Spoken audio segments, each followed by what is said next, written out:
Good morning, everybody. I'm already seated. I started walking here and I joined a couple that was walking down here visiting the park, so I talked with them all the way instead of recording my video. So I'm already at my seat. And I do have to occasionally show you the river so you can see that I really am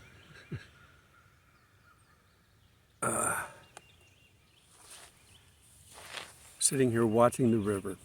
It's a beautiful sight, but it could be better if we would take care of things. The river's brown because of the rains that we just had. It's all the runoff, all the crud that it sucks in from the surrounding areas. But anyhow, it's still pretty to watch, and you can hear the birds.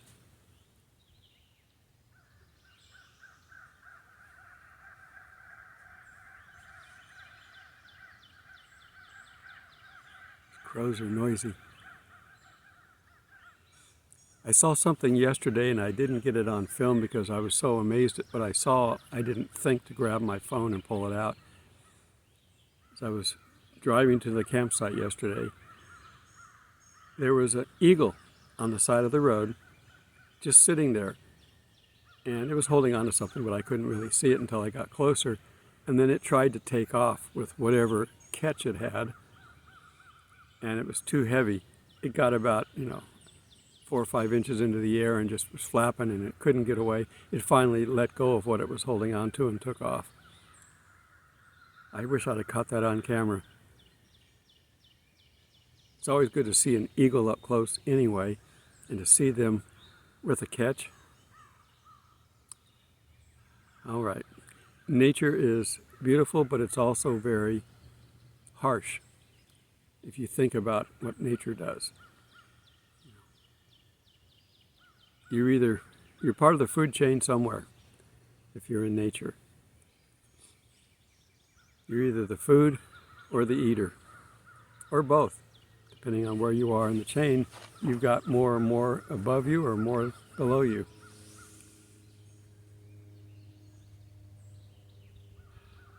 That sun's over on the side. I wish I had got out here earlier, but it's still being unusually cold. It got down in the low 40s last night again, and I didn't want to get up. It was nice and comfortable, so I'm late. I think it's close to 60 now, finally. All right.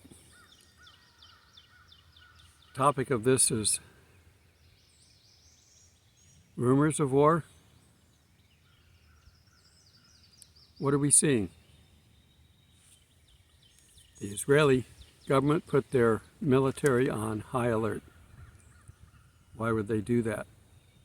Well, there's all kinds of speculation going on, and you know how speculation is. Somebody wants to make a name for themselves for being the first one to talk about something. So they predict what's happening on a regular basis. And, I heard this special secret information, or I got a secret document that nobody else knows about.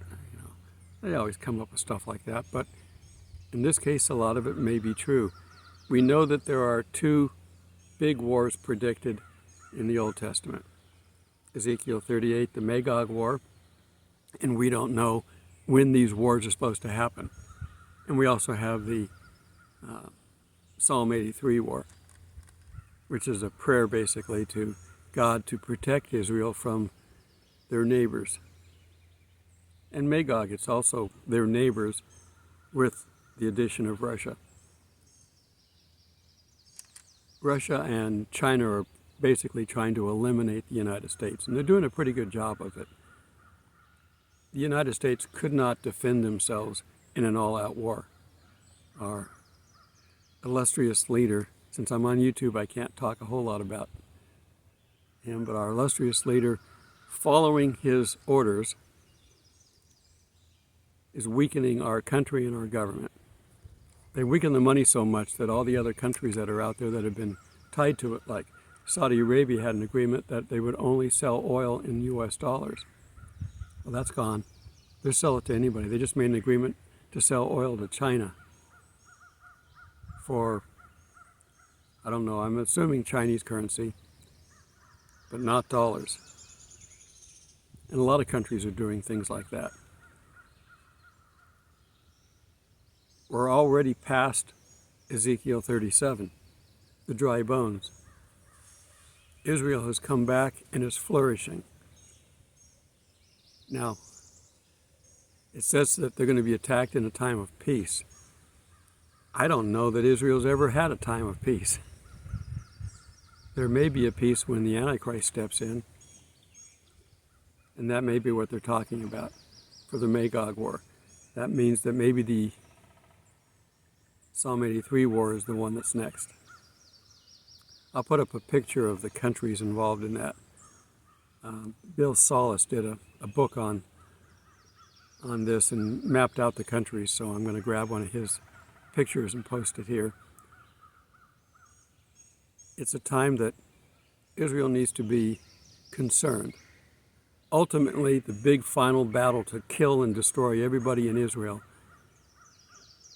from the Magog War, which means the Psalm 83 war doesn't do that.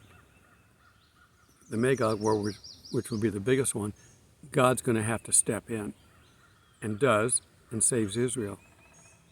But we're looking at some point in time, 2/3 of the people of Israel being killed. There's only a remnant left. The remnant that will eventually go into the millennium. I was listening to Amir Safate this morning, and he was talking about some of that. And he goes, well, too bad, Muslims, but our Bible says that you're never going to destroy Israel now. And Israel will exist at least 1,007 years. Do the math. We have the millennium. Israel exists. We have the 7-year tribulation. Israel exists. It's not going to look good, but it won't be destroyed. And they're going to have to go hide for a little while. But at that point in time, we'll be out of here. So don't worry about it. Amir is over in Japan, I think, teaching over there. And he says his daughter's the only one at home. And he's not concerned. Nobody should be concerned about the people in any of God's countries. The Christians will be safe, will be protected. Now, Christians die all the time, but they will generally be protected, at least until the rapture. Then after that, you're on your own. You still got God, but you may have to suffer a lot more than those that go before in the rapture. So, like I said in my last video, now is not a good time to be wandering from God. You need to stay close to Him. Okay, well, I was trying to decide if I was going to read Ezekiel or Psalms, and I think we're going to focus on Psalms because I think that's the next war. We're going to turn to Psalm 83. It's titled, A Prayer to Frustrate Conspiracy Against Israel. Is there not a conspiracy against Israel? Iran/Persia has been doing nothing with any money they get except for turning it into war. Their goal is to eliminate Israel and to eliminate the Abraham covenant. Don't they realize that they're part of the Abraham covenant too if they're Muslims? But they think that they should have been the one to get everything. Jealousy. And of course, everything is satanic coming out of the Muslim world from the leaders, especially the Shiites. It's definitely satanic. But they've been funding and sending arms to all the countries around Israel. There are so many missiles in all these countries that if they were to launch them all, they did a test a few years back from Gaza when they launched 4,000 missiles, and the Iron Dome did a good enough job at them. But how would they handle 30,000 missiles? I don't think they could stop that. God could stop it, but I don't think for this war he's going to stop it. They won't be destroyed. They will push Israel into a corner, and they will have no option but to use a nuke. Who would they strike first? Probably Damascus, because it will be laid ruined and uninhabitable after the war. It could be one in Amman, same thing, or Edom, same thing. There's 3 candidates for having a nuclear attack or nuclear bomb hit. And they could be in this war, or they could be split between the two. But if you wanted to stop your enemy from attacking, hitting them directly with a nuclear bomb would be a good way to do that. Given that their option is either completely die or defend themselves. I don't know why they don't see that, but Satan has got these people so blinded with hate. They're doing, it's Ramadan over there right now. They got a few days left. I don't know, maybe a week left. I forget the date. And it's the last day of it. They've, what's it called? God or something. I forget the name of it now. But the Ayatollahs created it a few years back. And it is a day to think about how much hatred they have for Israel. It is a focus day for hatred. Yeah, I have a good God too. How can a God of anybody promote so much hatred? Which means that their Allah is fake, like their religion is fake. No God would promote hatred. It would be self-deprecating. You would destroy the people that you're supposedly a God of. Our God never does that. He never promotes hate. He promotes love. And everything that he does is based on that. Everything they do is based on hate. It will not be a good outcome for them. But they won't be destroyed completely. Taking out a city here and there is not good, but the countries won't be destroyed. They'll be around to try again for the Magog War. And ultimately, at the very end, unwilling to accept God, they'll be around for Armageddon. That will be the final war. And God's going to win that. God's going to win the Magog War. It's like, how many times do you have to see God defend Israel to realize it's foolish to do that? But they're blinded. They're blinded with pure hate and rage. In our countries, we're finding all kinds of things going wrong. Women protesting the fact they're letting men compete in women's events. You can call him a trans if you want. It's a man. And even if they have the surgery, if they grew up for 20 years as a man with that much testosterone, their bodies are stronger. And the swimmer that's out there competing and winning awards, he couldn't win awards against men. A lazy coward. And that's who they're promoting.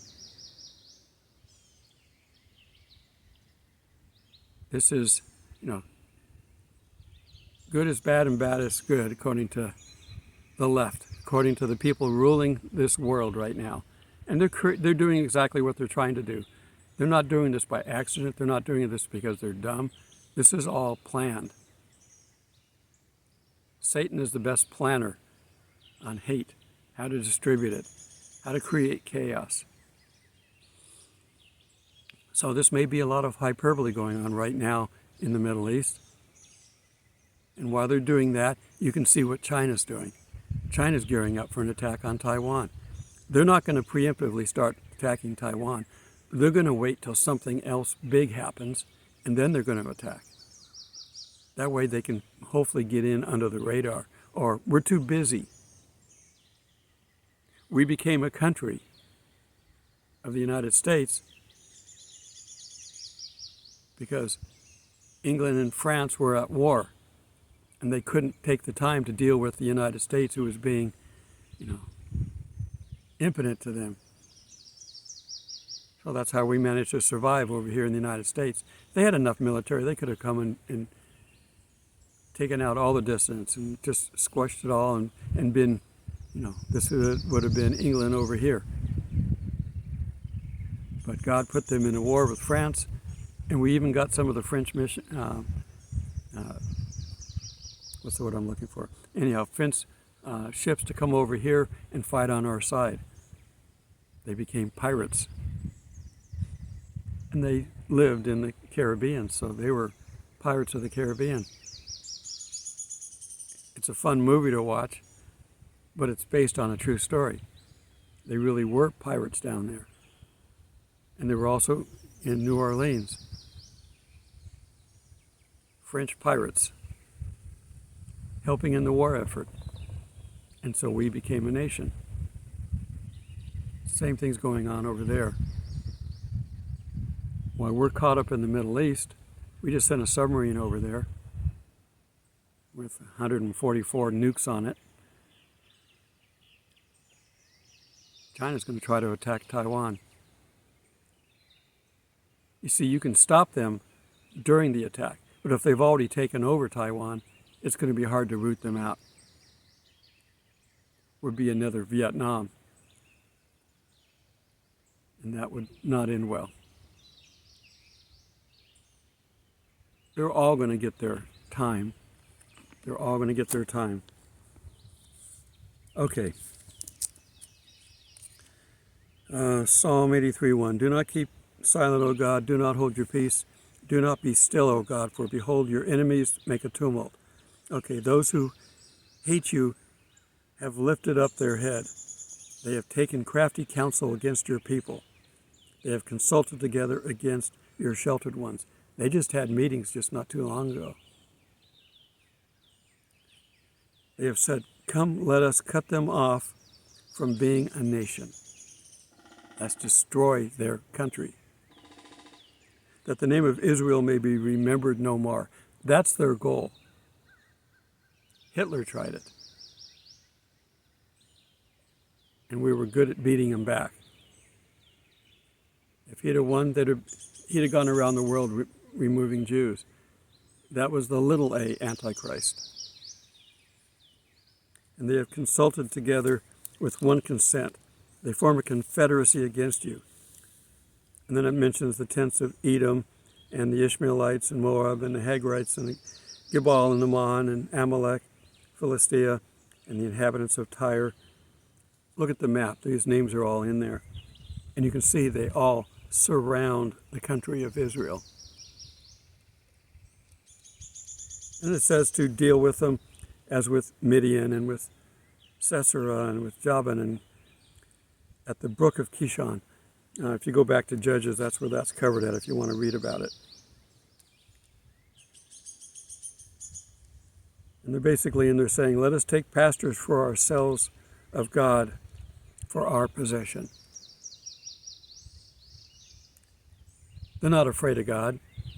They've got the lie perpetrated by Satan for their God, little g. It's all been a lie. The Quran is a lie. Muhammad is a lie. The fact that they claim the Temple Mount is a lie. That Aliska Mosque, which they're complaining about now, they're saying the Israelis are taking possession of it. No, they're not. It's their own militia people in there keeping the normal, peaceful Muslims from going in and worshiping. But they're blaming it on Israel. A lie. How do you counteract a lie? You don't. If people believe the lie and you counteract it with the truth and that doesn't change them, sometimes you have to fight. It's not good. But we have to defend what is right on this country. Israel needs our prayers. That's the first defense. They may actually have to fight. That's the second defense. I'd rather have the first one. But they're not obeying God. And God will allow things to happen to them. We just talked about that. You don't turn to God, God takes his hands off of you and won't protect you. Now, ultimately, he has his covenants to protect. And he will defend those. But people will suffer. And this prayer is that God will make them like the whirling dust, like the chaff before the wind, as the fire burns the woods, as the flames set the mountains afire. He's praying that they are destroyed.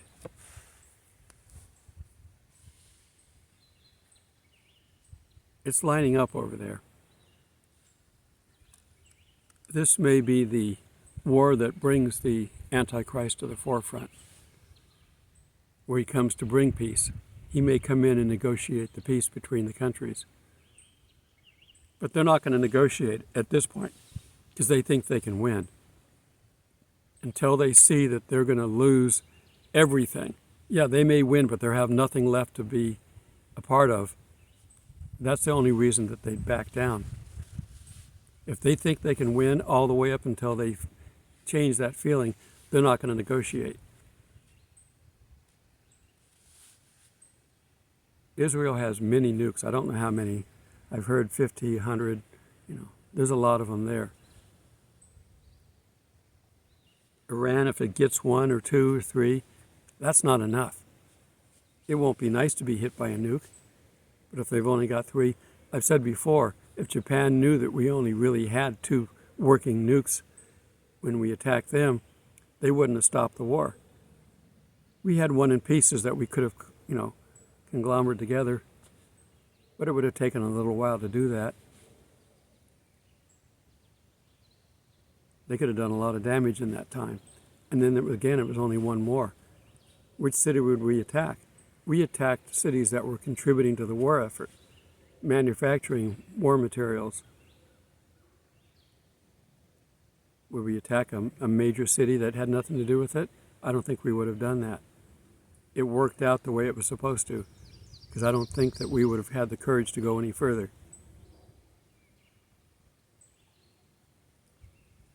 So now we're going to see whether Israel has the courage. They're planning right now.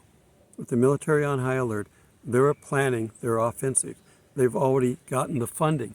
They asked the country for the funding money, and they've given it to them for a war with Iran. Now that same funding can be used to defend the country against an attack from all their neighbors.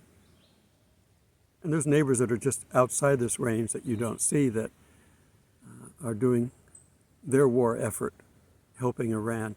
Iran has basically united all the Muslim countries to hate Israel.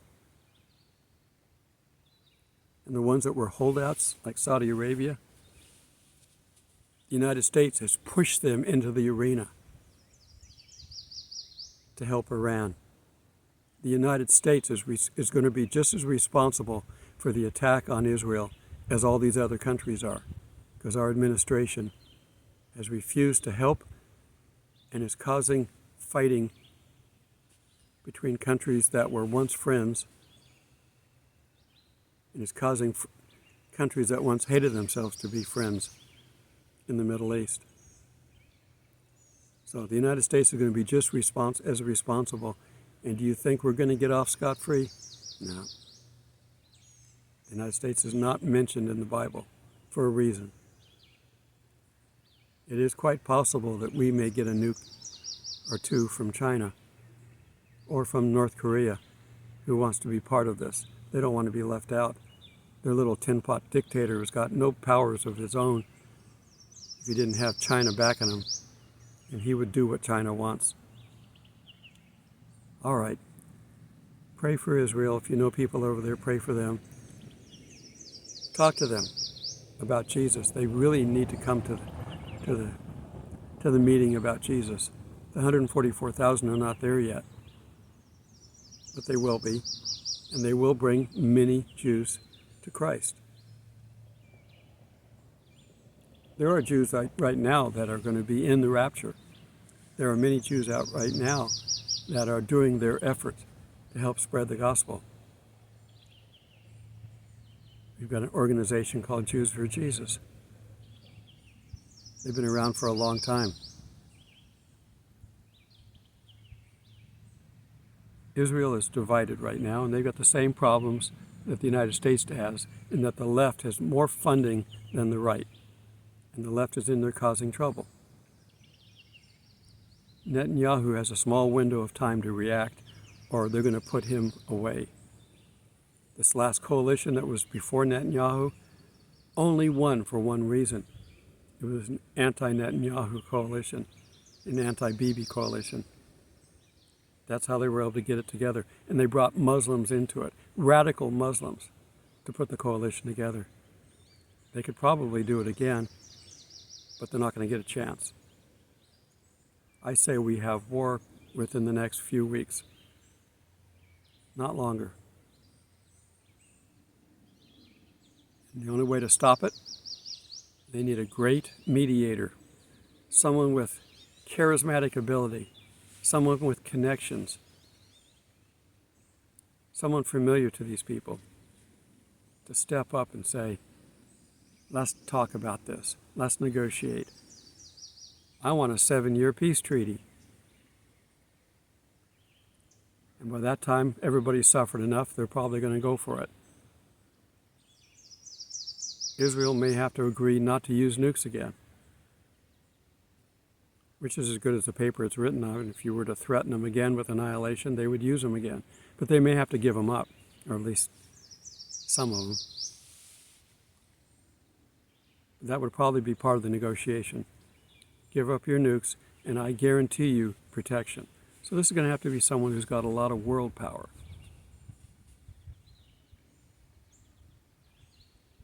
The big A, Antichrist. That will start things, but we'll be out of here.